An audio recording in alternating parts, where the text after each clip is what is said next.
My name is Ava. I'm somewhere in my late 30s, and for most of my adult life, I've been described with words like steady, dependable, and low maintenance. I'm a partner, a professional, the person who remembers the small logistics that keep a household and a life moving forward. People tend to think they understand me very quickly, and once they think they do, they stop looking very closely. I've learned that when you move calmly, speak carefully, and don't compete for attention, the world often mistakes that for simplicity, or softness, or a lack of consequence. I was underestimated in ways that didn't feel cruel at first, just convenient. I fit easily into the background of other people's narratives, and for a long time, I let that feel like peace. This story isn't about shouting, exposure, or revenge. It's not about a dramatic showdown or a clever one liner that changes everything in an instant. It's about what happens quietly when respect erodes slowly enough that no one thinks to name it. It's about how silence can be survival at first, and then, eventually, become a choice. There is a moment at the center of this story that still feels unreal when I say it out loud. I found out my spouse was preparing my obituary. Not metaphorically, not emotionally, literally. The draft was saved on our shared computer, dated 2 weeks ahead. I won't explain the context yet, and I won't give you the ending now. What matters is not the shock itself, but what followed after the shock passed. What followed was clarity. This is a story about emotional justice, not the kind that humiliates someone in public, but the kind that restores balance without asking for applause.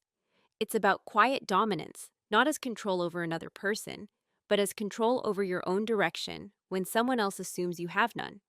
And it's about psychological reversal that doesn't announce itself until it's already complete. If you're expecting villains with obvious malice or heroes with perfect foresight, this won't be that.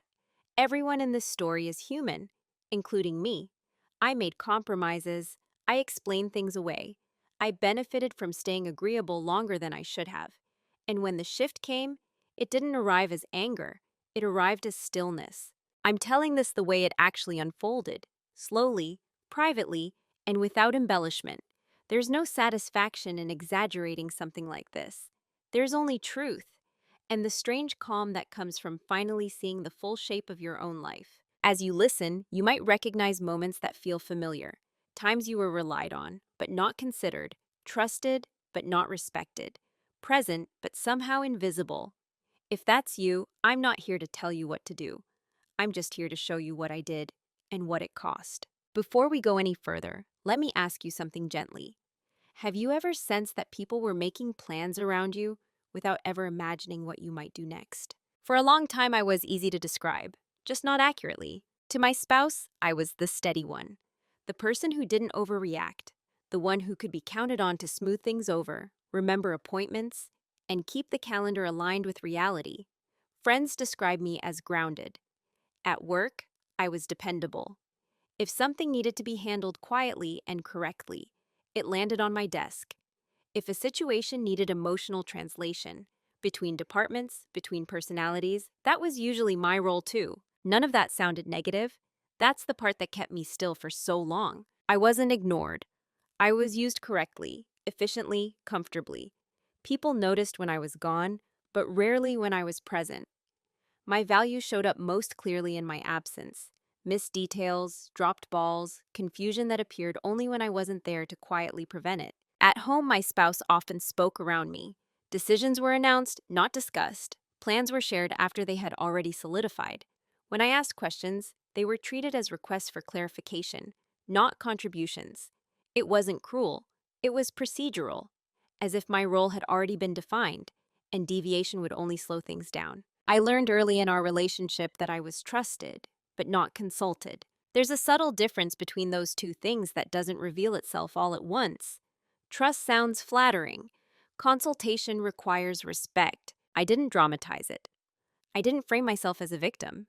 In fact, I often defended the dynamic to myself. I told myself we had different strengths, that my calm balanced their decisiveness, that someone had to be the anchor, not the sail. These explanations felt mature, reasonable, adult, and they were very effective at keeping me quiet. When we were with other people, I often became the supporting character without being asked. I filled in the gaps in the conversation. I remembered details about other people's lives. I smoothed transitions. I made sure everyone felt comfortable. Meanwhile, my own inner life stayed largely unexamined by anyone else, including sometimes by me. If I didn't assert myself, no one pushed back. They simply continued, relieved, as if the absence of friction confirmed that everything was fine. The strange thing is, I wasn't unhappy in an obvious way. There was no daily misery, no constant tension, just a gradual narrowing, a quiet compression of my presence until I fit neatly into the spaces left over by other people's certainty. I became very good at anticipating needs, at preempting conflict, when choosing the path that required the least explanation.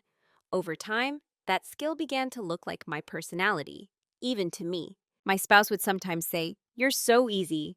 It was meant as praise. I smiled when they said it. I even believed it. But being easy came with an unspoken condition. I was expected to stay that way. I noticed how rarely anyone asked what I wanted without attaching it to logistic. What time works for you? Are you okay picking that up? Can you handle this while I... The questions assumed availability, not desire, capacity, not preference. I told myself this was adulthood, that this was a partnership, that wanting more presence or acknowledgement was indulgent. Looking back, I can see how carefully I curated my own invisibility, not out of fear, but out of habit. I didn't want to disrupt systems that seemed to function.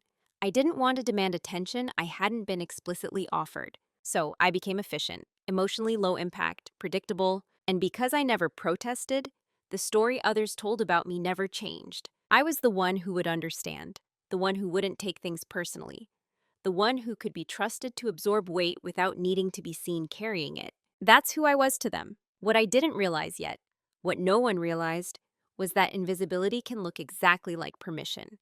And once people believe you won't move, they stop checking where you are standing. The first moment didn't arrive with drama. It never does. It was small enough that I could have ignored it entirely, and almost did.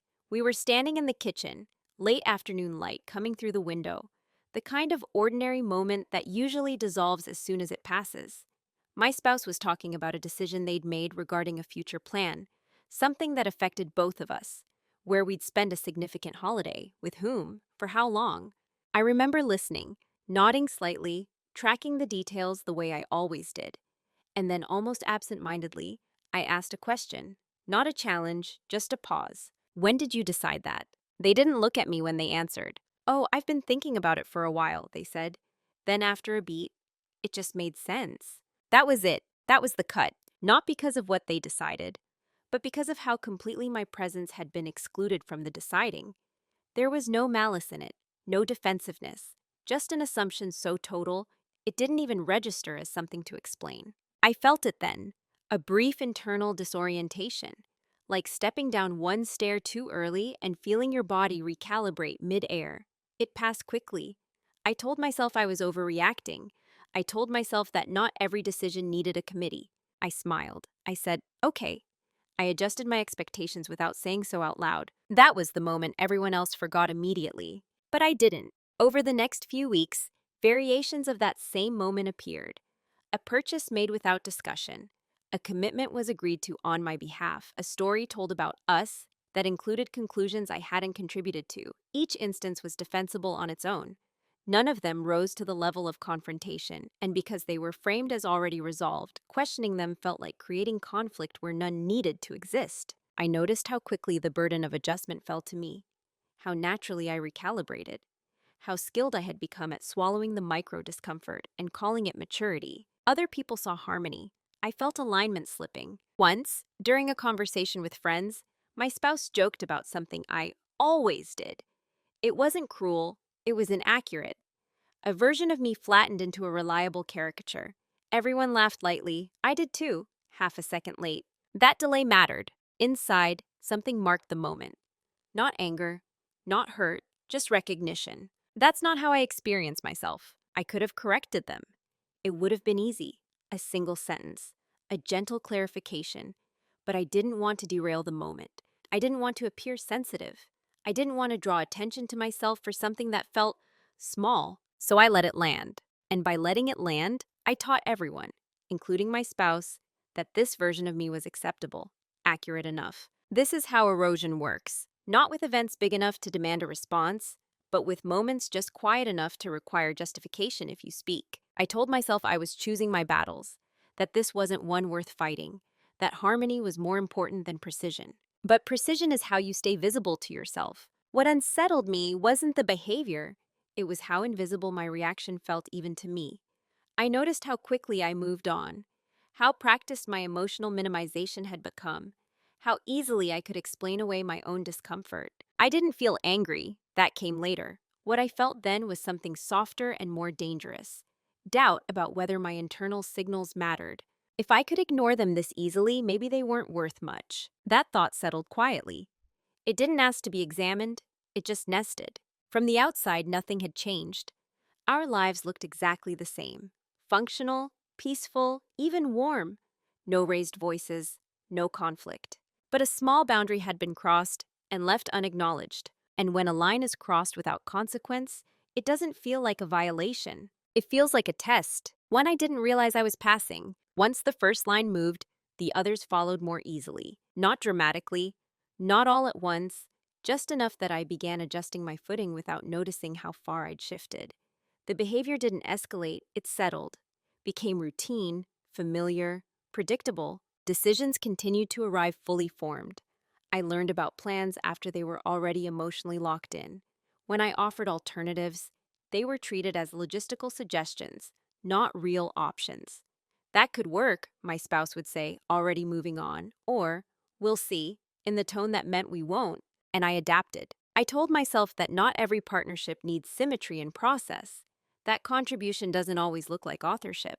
I reminded myself that my spouse was under stress, that their decisiveness was a coping mechanism. I translated their behavior into explanations that allowed me to stay calm. I was very good at that. At work, something similar was happening. I noticed how often my ideas were absorbed into group outcomes without attribution, how quickly my role shifted from contributor to executor. People would say, "Can you just handle that?" as if the thinking had already been done elsewhere, even when I knew it hadn't. I didn't correct them, I handled it. Over time, I noticed a pattern in myself. I only asserted clarity when it protected someone else. When it was about my own needs or perspective, I softened, qualified, deferred. There was a moment, I remember it clearly, when my spouse interrupted me mid-sentence. It was subtle, a conversational overlap. They continued talking as if I hadn't been speaking at all. No apology, no pause. I stopped, not because I was done, but because the space had been taken. They didn't notice. I sat there nodding, absorbing the rest of what they said. When there was a break, I didn't return to my thought. It felt too late. The moment had passed. Bringing it back would have required asserting that it mattered, and I wasn't sure I believed that anymore. This is the part that's hardest to explain to people who haven't lived it. Nothing bad enough was happening to justify alarm. There was no single act of cruelty, no betrayal, no raised voice, just a gradual recentering of everyone else's priorities. I rationalized my silence by telling myself I was choosing peace, that I was emotionally mature enough not to need constant validation, that I didn't want to become someone who demanded attention for every slight. But what I was really doing was teaching others how little resistance they'd encounter. Each time I stayed quiet, it became easier for them to continue, and harder for me to interrupt the pattern. The cost of speaking grew with every unspoken moment that preceded it. I began to notice how my internal life felt increasingly separate from the life I was participating in. I still cared, I still showed up, but I stopped expecting to be reflected back accurately. When people misunderstood me, I corrected them less. When assumptions were made, I let them stand. It felt efficient, low friction. I didn't yet recognize it as withdrawal. I also didn't recognize how often my spouse framed my silence as agreement. "You didn't say anything," they'd say lightly if I later expressed hesitation, as if the absence of objection had always meant consent. And maybe, at some point, it did. The danger of being calm all the time is that people stop checking whether you're still choosing it. I remember thinking once, very clearly, if I needed something different, I'd speak up. That thought gave me comfort. It reassured me that I still had agency. What I didn't ask myself was why it was becoming harder to imagine doing so. By the time I noticed the pattern fully, it already felt established, like a groove worn into daily life, familiar enough to feel normal. Disrespect doesn't always arrive as an insult. Sometimes it arrives as efficiency, streamlining you out of the process, because you've proven you won't object, And once that logic sets in, people don't feel like they're taking anything from you. They feel like they're simply continuing. I didn't wake up one day and realize I'd been assigned a role. It revealed itself slowly, through repetition. I was the one who would adapt, the one who could be counted on to fill in gaps without needing acknowledgement. If something needed to be done quietly, efficiently, without disrupting momentum, that was me, not because I volunteered, but because I never refused. At home, this role solidified into something unspoken but firm. I managed logistics, I remembered dates, I anticipated emotional fallout before it surfaced. If a conflict could be prevented by my silence, I chose silence. If a discomfort could be absorbed privately, I absorbed it. My spouse came to rely on this version of me, not as a partner in the full sense, but as a stabilizing structure. I was a dependable infrastructure. Reliable background, always there, never in the way. When I expressed fatigue, it was treated as situational, temporary, something I would move through quickly. There was an unspoken confidence that I would always return to baseline, calm, capable, accommodating. That confidence was misplaced. What I began to see quietly was how the role benefited everyone but me. My flexibility made other people's rigidity easier. My patience created room for others to be impatient. My silence made their assumptions feel safe. And because I didn't object, the role hardened. It showed up in language. You're so good at handling things. You don't need much. You're not like other people. These statements were framed as compliments, but they carried an expectation that I would continue to be undemanding. At work, it was similar. I became the person who kept things running. My presence was felt most when something went wrong in my absence. Otherwise, my contributions were absorbed into the system, indistinguishable from the process itself. Systems don't thank you, they just rely on you. I noticed how rarely anyone asked if I wanted to take something on. The assumption was always that I could, and that I would. I didn't protest because, on some level, the role protected me too. Being reliable kept me needed. Being low drama kept me liked. Being invisible kept me safe from scrutiny. But safety isn't the same as dignity. There was a moment, small but sharp, when I realized how fixed the role had become. My spouse referred to a future scenario, laughing lightly, and said, "Well, you'll handle that. You always do." It was said with affection, familiarity, certainty. And something in me went still, not offended, not hurt, just clear. I saw myself reflected in that sentence, and I didn't recognize the person it described. Not fully, not honestly. I realized then that the role had outgrown me, that I was living inside a version of myself that no longer matched my internal reality. I had changed, quietly, incrementally, but the expectations around me had not. And because I hadn't marked that change out loud, no one had adjusted. I wasn't being mistreated in obvious ways. I was being defined without participation, reduced to function, kept in place by predictability. That's the danger of being useful without being seen. I didn't confront anyone. I didn't announce a boundary. I didn't demand change. What I did instead was notice. I began paying attention to how often the role showed up, how quickly people assumed my availability, how rarely my perspective was solicited unless it served an existing plan. And for the first time, I asked myself a question I'd been avoiding. If I stopped performing this role, who would I be to them? The answer wasn't comforting, which is how I knew the role was no longer neutral. It was a constraint, and I was the only one who could feel it tightening. The shift didn't happen during an argument. There was no confrontation, no raised voices, no final straw dramatic enough to point to later and say, that was it. It happened on an ordinary morning. I was alone in the house, moving through routines I'd performed so many times they no longer required thought. Coffee brewing, laptop open, a quiet window of time before the day officially began. I had sat down at our shared computer because mine was updating, nothing intentional about it.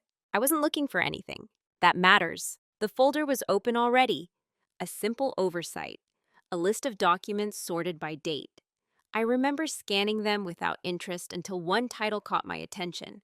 It wasn't alarming, just specific, formal, out of place among the household files. I clicked it without urgency. What I read didn't land all at once. My brain resisted the shape of it at first, tried to reinterpret it into something safer. But there it was, in clear language, structured, drafted with care. I found out my spouse was preparing my obituary. The words were mine, but not written by me. A version of my life summarized in the past tense, achievements framed as completed, relationships spoken of as concluded.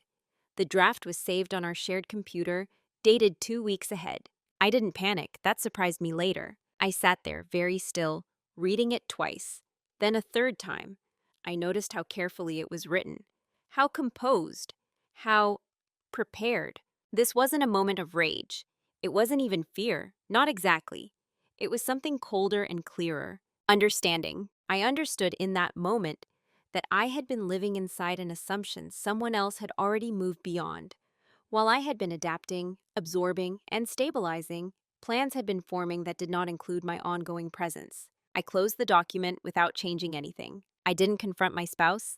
I didn't tell anyone. I didn't cry. I made another cup of coffee. Something inside me shifted, not outwardly, but decisively. A quiet internal recalibration, the kind that doesn't announce itself, but changes every calculation that follows. I realized then that silence was no longer something happening to me. It was something I could use. The role I had been assigned, reliable, invisible, accommodating, had given me something no one else suspected. Time, access, a complete understanding of how things were structured and where the assumptions lived. The obituary wasn't just a document. It was evidence, not of intent alone, but of certainty. My absence had already been rehearsed, and that meant something important. It meant the person I had been performing for no longer existed in their future. So I stopped performing, not abruptly, not visibly. I continued the routines. I nodded, I listened, I stayed calm. But internally, I was no longer seeking harmony. I was seeking accuracy. I began observing without emotional investment, not with bitterness, but with precision.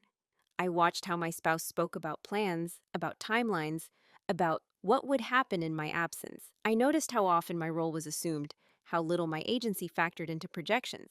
And I felt something unexpected settle in, relief. The uncertainty was gone. The doubt about whether my perceptions were valid evaporated. The story had clarified itself. I didn't feel the need to confront the moment because the moment had already passed. Whatever explanation might come later wouldn't change what had already been written. Literally. That morning, I hadn't made a decision yet, but I crossed a threshold. From that point on, silence was no longer a default. It was a strategy. What changed after that morning wasn't my behavior, it was my posture toward it. From the outside, nothing shifted. I still moved through the house the same way, still handled logistics, still listened, still nodded at the right moments. Anyone watching would have said I was unchanged, calm, cooperative, untroubled. Inside, though, silence had acquired a spine. Before, my quiet had been reactive, a way to keep things smooth, a habit formed by years of anticipating needs and minimizing friction. Now, it was intentional, measured, chosen with awareness. I stopped filling in gaps that weren't mine. When conversations trailed off into assumptions, I let them.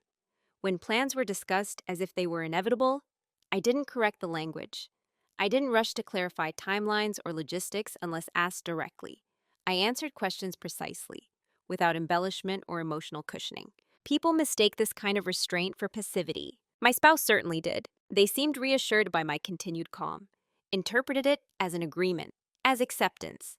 The absence of objection was read as confirmation that everything was proceeding as expected. That misunderstanding worked in my favor. I noticed how often people rely on predictability more than truth, how comforted they are by consistency. My steadiness had trained them not to look too closely, not to ask follow-up questions, not to verify assumptions. So I let them remain comfortable. What I stopped doing was overfunctioning. I no longer preempted consequences for choices I hadn't made. If a plan lacked detail, I didn't supply it. If something was forgotten, I let it be remembered late. Not as punishment, just as reality. This wasn't withdrawal, it was recalibration. I also began documenting, quietly, carefully, not with suspicion, but with clarity. Dates, statements, decisions that were framed as mutual, but weren't.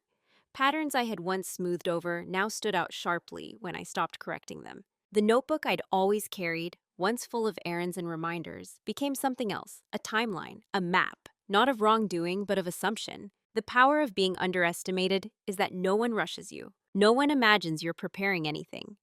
They don't guard their words. They don't conceal their certainty. They continue as they always have, believing the structure is stable because it always has been.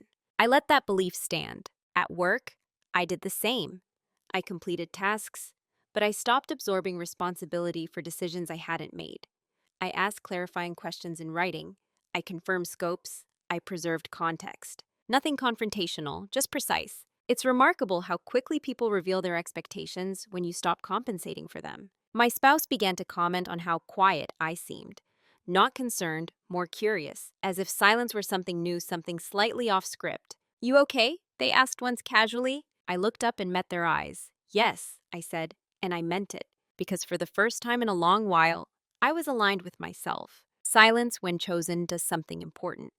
It creates space, not emptiness, space to observe without reacting, space to think without justifying, space to decide without announcing. And in that space, something solid began to form. I wasn't planning revenge. I wasn't strategizing harm. I wasn't fantasizing about confrontation. Those impulses never came. What came instead was resolve, a clean, unemotional understanding of what was true and what was no longer acceptable. I knew then that whatever happened next would be irreversible, not because of what I would do, but because of what I would stop doing. I would no longer perform a role that required my erasure. And because no one noticed the shift, I had time. Time to prepare without interference. Time to position myself without suspicion. Time to let others continue believing the story they'd already written. Silence in that phase wasn't emptiness. It was leverage. Preparation doesn't always look like movement. Sometimes it looks like stillness that's been misread. Because no one suspected a change in me, nothing about their behavior adjusted. My spouse continued speaking freely, plans continued to be discussed out loud, half-formed, assumed to be understood. At work, expectations remained comfortably vague. Everyone moved as if the system would keep absorbing strain the way it always had. That's what they never noticed. They never noticed that I had stopped interpreting, stopped translating, stopped protecting other people from the consequences of their own assumptions. I listened more than I spoke. When I did speak, it was factual, bounded. I asked questions that clarified responsibility without sounding defensive. I followed up in writing. I saved things, not everything, just what mattered. This wasn't paranoia, it was accurate. The obituary had shown me something crucial. My absence had already been modeled in someone else's mind, which meant the story had advanced further than I had been told. I wasn't reacting to a possibility, I was responding to a plan. So I treated my own life the same way. I reviewed finances carefully, quietly. I noticed which accounts were joint, which weren't, which bills were automated, which assumptions lived only in conversation and not on paper. I didn't change anything yet, I just learned. Knowledge is easiest to gather when no one thinks you're looking. I began to reconstruct timelines. Conversations I'd once dismissed as casual now carried weight. Offhand remarks about if something ever happened. Jokes framed as hypotheticals. Future-oriented language that subtly excluded my agency. None of it was incriminating on its own. Together, they formed a pattern. At work, I did something similar. I reviewed my role as it existed on paper, not as it was performed in practice. I noticed how much invisible labor I was carrying. How many decisions did I execute without authority? And how many outcomes was quietly accountable for without recognition? I didn't resent this yet. I simply stopped donating it. I also paid attention to my own responses. The urge to smooth, to explain, to reassure others that everything was fine. That instinct still surfaced, but I let it pass. I allowed silence to remain unfinished. I let people sit with ambiguity that they'd previously outsourced to me. They adjusted quickly, humans always do. My spouse, in particular, seemed more relaxed than ever. The absence of friction was reassuring. My calm confirmed their narrative, that things were stable, that plans were aligned, that nothing unexpected was coming. That belief created a blind spot. They didn't notice when I stopped sharing my internal world. Didn't notice when I stopped volunteering emotional labor. Didn't notice when my attention shifted from maintenance to positioning. I didn't withdraw affection. I didn't act cold. I simply became less porous. And in that containment, I could think clearly. What I was preparing wasn't an exit yet. It wasn't even a decision. It was capacity, optionality, the ability to move without asking permission or requiring consensus. I wanted to be sure that when I acted, if I acted, it would be clean, ethical, unassailable, that I wouldn't need to justify myself later to anyone, including me. The irony is that this kind of preparation reads as compliance to those who benefit from it. When someone expects you to absorb, your quiet competence looks like loyalty. They never notice the difference between loyalty and alignment. They never noticed that I had stopped aligning, and because they didn't, I was able to finish preparing before anything visible ever changed. That's the advantage of being underestimated. You don't have to rush. The reveal didn't come with a surge of adrenaline. There was no triumphant moment where everything clicked into place, and I felt powerful or vindicated. What I felt instead was something quieter, heavier, and strangely grounding. Clarity. It happened late one evening, long after my spouse had gone to bed. I was sitting alone, the house settled into that deep silence that only comes when you know no one will interrupt you. I had been reviewing documents, not hunting for proof, not hoping to uncover something shocking, just following threads to their logical ends. That's when I saw it. Not a single discovery, but the convergence of many small truths, financial assumptions that existed only because I'd never challenged them, decisions framed as mutual that had never been documented as such, language that suggested inevitability rather than agreement, and beneath it all, a consistent through line.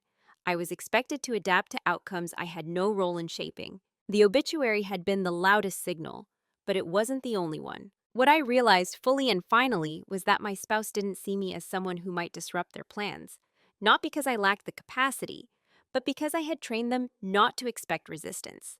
My reliability had become their certainty. That certainty was the leverage, not in a dramatic sense, not in a way that felt like control over another person, but in the simplest, most practical way possible.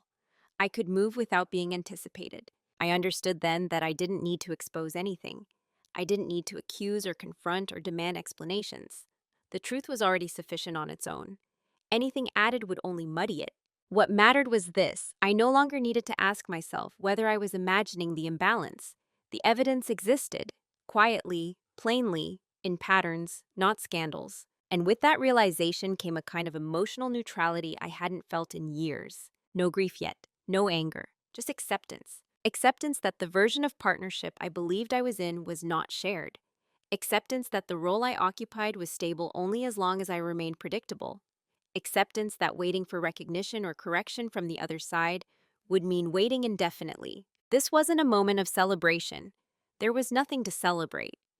It was a moment of internal alignment, of standing fully inside the truth without rushing to act on it. I closed my notebook and sat there for a long time. I thought about the life I had been maintaining, the emotional labor I had normalized, the way my silence had been mistaken for consent, and I thought about the future that had been drafted without me, summarized, concluded, dated. For the first time, I asked myself a different question. Not how do I fix this, but what do I want to live with afterward? The answer didn't arrive immediately, but the parameters did. Whatever I chose next would need to be clean. No cruelty, no theatrics, no need for validation. It would need to be something I could explain simply, even if no one liked it. Something that didn't rely on the other person's understanding to be legitimate.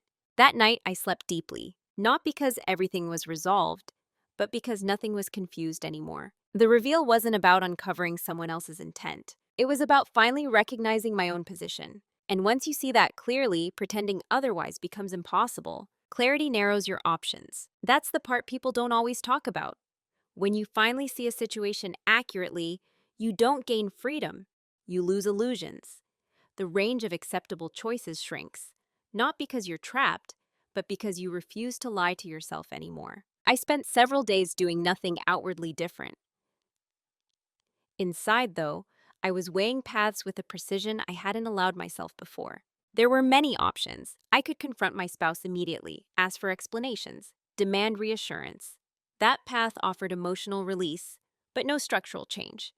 It relied on their willingness to suddenly see me differently, something their behavior had never suggested was likely. I could stay silent indefinitely, continue the role, let the obituary remain just a document, a strange and unsettling artifact. That option promised stability, but at the cost of living alongside a future that had already been drafted without my consent. I could also leave abruptly, make a clean break, remove myself from the situation before anything else could unfold. That path had clarity, but it also carried consequences I wasn't willing to accept yet: financial, professional, and personal. It would have forced urgency where patience served me better. Each option had a version of me attached to it. I paid attention to which versions felt intact and which felt compromised. What I realized slowly was that the decision wasn't about timing yet, it was about direction, about choosing a path that could not quietly revert back to the old equilibrium. I didn't want to threaten change, I wanted to create it. So I chose the irreversible option, not in action, but in commitment. I decided that I would no longer organize my life around preserving someone else's assumptions, that whatever came next would be structured around my autonomy, not my adaptability. That decision didn't require an announcement, it required preparation. From that point on, every small choice aligned with a larger one. I stopped agreeing to future plans that depended on my silent cooperation. I responded to we statements with questions, not confrontational ones, clarifying ones, the kind that shifts responsibility back where it belongs. I began separating what had been merged by habit, time, energy, emotional labor. I reclaimed them gradually, without drama. I made choices that couldn't be easily undone, even if no one noticed them yet. This is the part that feels anticlimactic from the outside. There was no single moment where I said, "This is it." Instead, there was a steady internal noise that I stopped overriding, a refusal to continue living inside a role that required my erasure to function. I also made peace with something difficult. Whatever happened next would likely surprise people, possibly disappoint them, maybe even hurt them, and that discomfort would not automatically mean I was wrong. I had spent years absorbing the impact of other people's decisions. I could tolerate the impact of my own. Once that was settled, the rest became practical. I wasn't acting out of fear anymore, or hope, or a desire to be understood. I was acting out of alignment, and alignment, once chosen, doesn't negotiate. The decision point wasn't loud, it was final. Once the direction was set, movement became simple. Not fast, not dramatic, just deliberate. I began taking steps that looked ordinary on the surface, but changed the underlying structure of my life.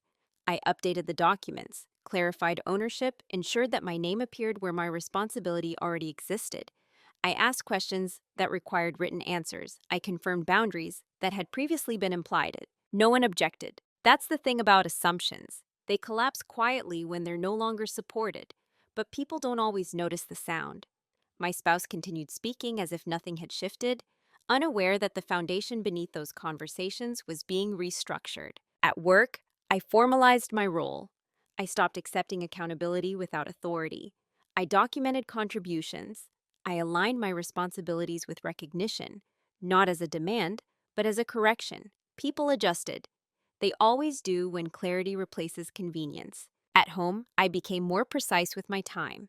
I declined obligations that had never been negotiated.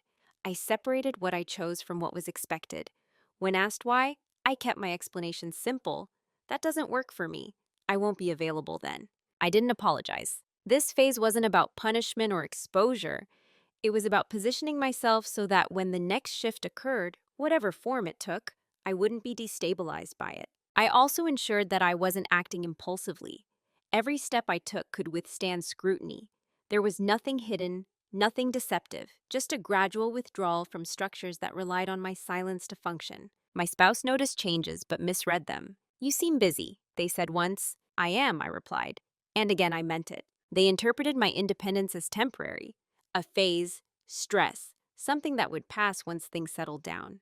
They didn't understand that this was the settling. Moving in silence doesn't mean secrecy. It means not announcing your internal decisions before they're complete. It means allowing others to continue believing what they believe until your position no longer depends on their perception. By the time any questions arose that couldn't be dismissed, the groundwork was already laid. I didn't feel powerful during this period.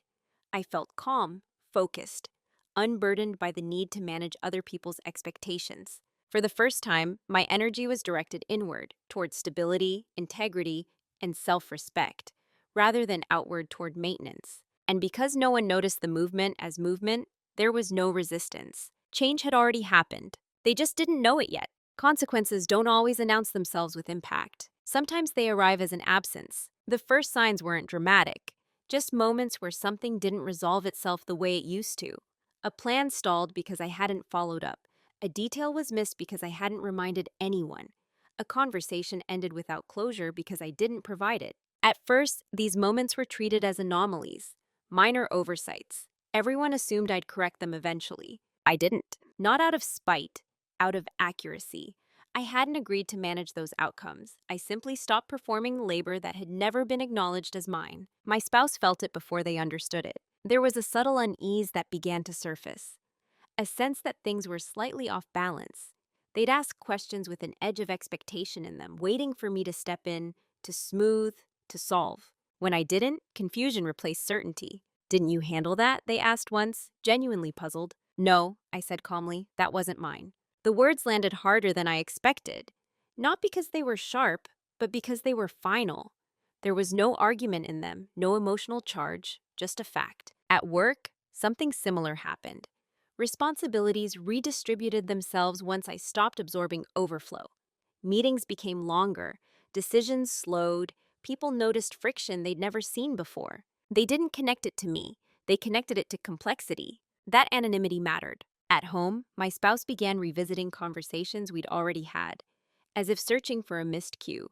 They asked more questions, not accusatory, uncertain, as if the script they'd been following no longer matched my responses. "You've changed," they said once, not unkindly. I considered correcting them, explaining, providing context. "I didn't. I'm being more precise," I replied. They didn't know what to do with that. The loss they felt wasn't of me, it was of predictability, of a system that had quietly supported their decisions without requiring reflection. Without my silent compliance, their certainty began to feel exposed. They started compensating, over-explaining, reasserting plans, seeking reassurance indirectly. I didn't offer it. That's when discomfort set in. Not angry yet, not confrontation, just a growing awareness that something essential was no longer being provided, and that it might not return. People often assume consequences look like retaliation, but the most unsettling consequence is the withdrawal of unpaid labor. Nothing had been taken from them. I had simply stopped giving what was never negotiated. And because I hadn't announced the change, they had no argument against it. No clear moment to object to. No behavior to point to as wrongdoing. The equilibrium shifted, and they couldn't locate the fulcrum. That's when they started paying attention, not to me, but to what was missing. And once someone notices the absence of something they relied on, they begin to fear losing more. That fear changes the tone of everything that follows. By the time my spouse realized something was wrong, they were already behind the moment. That's the strange thing about quiet change. It doesn't feel urgent until it's irreversible. They sense the shift, but not its origin. And because they didn't know what they were responding to, every attempt to fix it landed slightly off target. They started being nicer, more attentive, more verbal about appreciation. Small gestures appeared, offers to help, casual check-ins, comments about how much they valued me. From the outside, it might have looked like an improvement, like effort, but it wasn't connected to understanding. It was a reaction, not recognition. They were responding to discomfort, not accountability, trying to restore the previous balance without examining how it had been created in the first place. And because of that, nothing they did reached me. I watched this with a kind of detached sadness. Not because it was cruel, but because it was late. Conversations began circling around the idea of us again.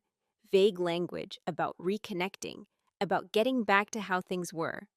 They spoke nostalgically about a version of our dynamic that had only worked because I had been quietly overextending myself. They wanted the benefits without revisiting the cost. Once they asked carefully, "Did I do something?" It was a genuine question. I could hear the uncertainty in it.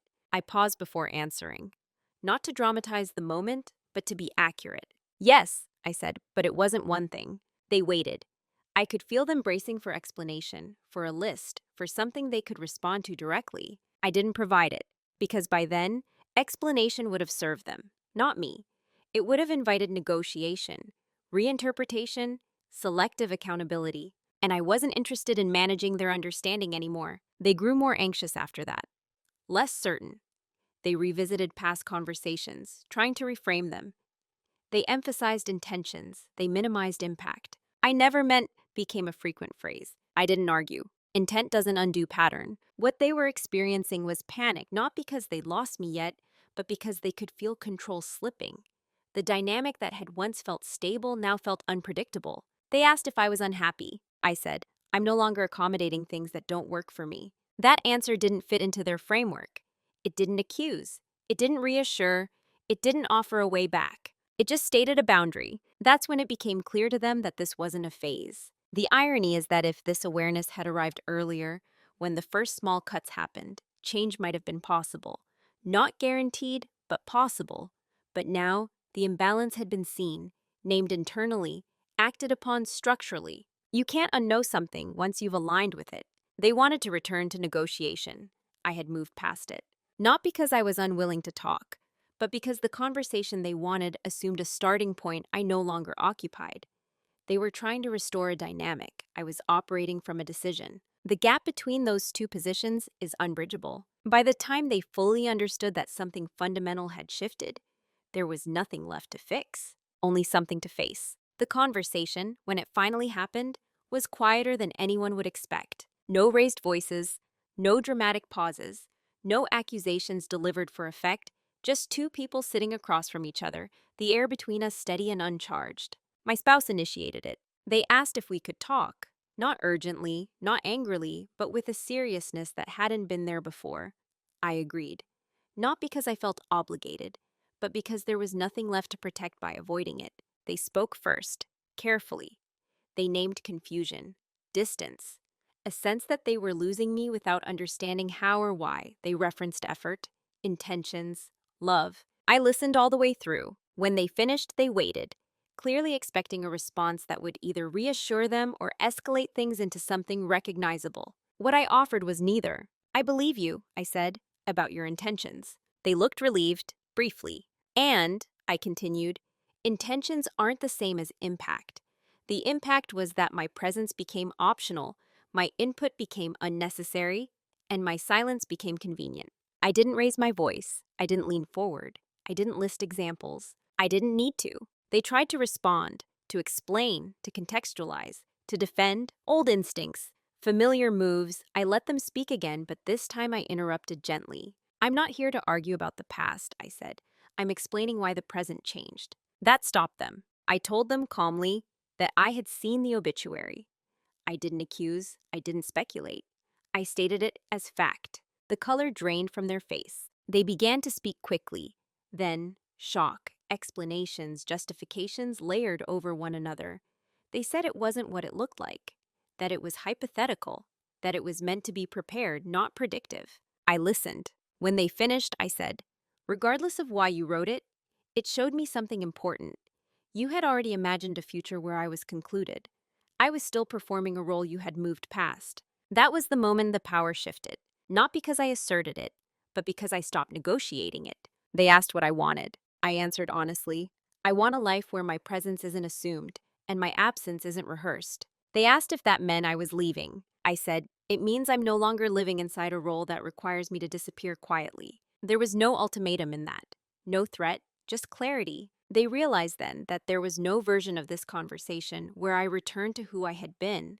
No reassurance I could offer would restore their certainty. And because I wasn't angry, there was nothing for them to push against. Calm is disarming that way. The confrontation didn't end with a resolution. It ended with understanding. Uneven, incomplete, but real. I stood up when there was nothing left to say. Not abruptly, just when the conversation had reached its natural end. I didn't feel victorious. I felt finished. What followed wasn't dramatic. There was no sudden reinvention, no external transformation that people could point to and say, that's when she changed.